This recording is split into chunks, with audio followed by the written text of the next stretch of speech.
What up, dudes? Robbie Rowe here. So a question that I got asked today was, how much does velocity matter?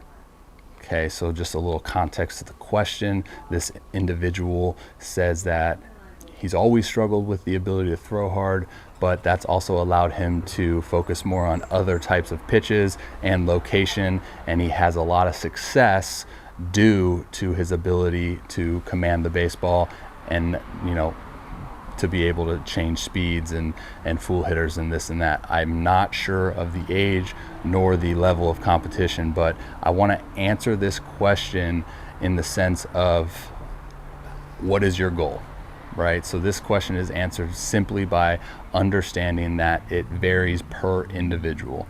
If you're an individual that has a goal of being a big league pitcher, then that's going to look drastically different than the guy that has a goal of just making his high school team and having fun, right? So obviously we know that in order for you to make the big leagues, you got to put yourself in the best possible situation for you to do so. And what does that mean? That means that you got to essentially be average or more average or above average than the rest of the pack. The rest of the pack's average is about 93.5 miles per hour right now, which is a drastic incline since the day that I got drafted. I think it was like 89. But again, it's identifying where everything is at and then coming up with a plan and a strategy to best put yourself in that position for you to reach those goals, right? So in that sense, velocity is extremely important, whether we like it or not, right? We can have the debate all the live long day about how, no, just get outs and just, compete and win games and throw 85 and you'll be fine. Like, no, that's not really the case anymore. Your window of, error is extremely, extremely tiny if you just don't throw hard, right?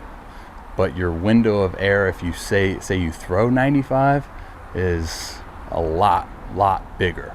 So let's do ourselves a favor and train and strategize to develop a plan to, again, put ourselves in that position where we're giving ourselves the best opportunity to reach those goals. Now, flip side of the coin is if you're someone that, just like I said, wants to make his high school team, that wants to have fun, that wants to, do well in high school, or even do well in college. Again, I don't speak too much to the college game. I didn't go to college. I was drafted out of high school, so I can't speak to how much that matters there and what kind of politics are involved. But I do know how the affiliated organizations work these days, and that's why I speak more to that than I do college. But anyways, if you're just somebody that wants to win games at a high school or a college level, that's going to look different, right?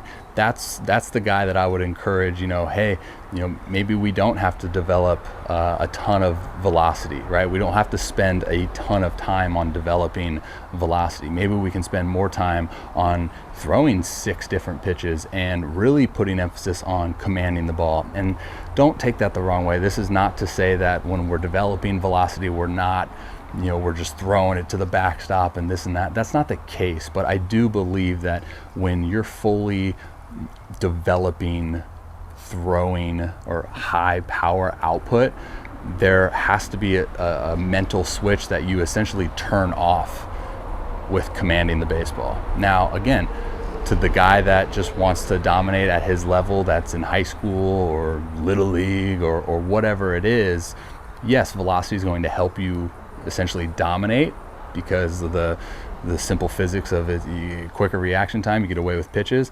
But again, if answering this individual's question, if you've just never been able to throw hard, and that's something that you've intentionally trained to do and really attempted to do so, sidebar, I would kind of look at your work volume and see, if there's anything lacking. I would encourage you to look at my velocity development ebook and see if there's anything lacking. I'll include the link in the description.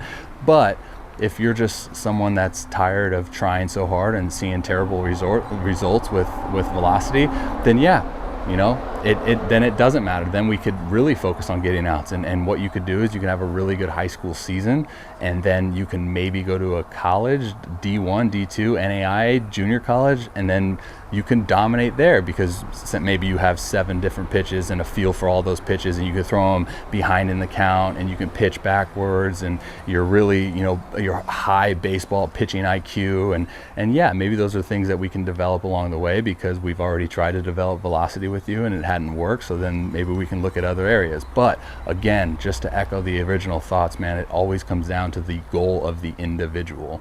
Right? The goal of the individual is going to dictate how we approach our plan.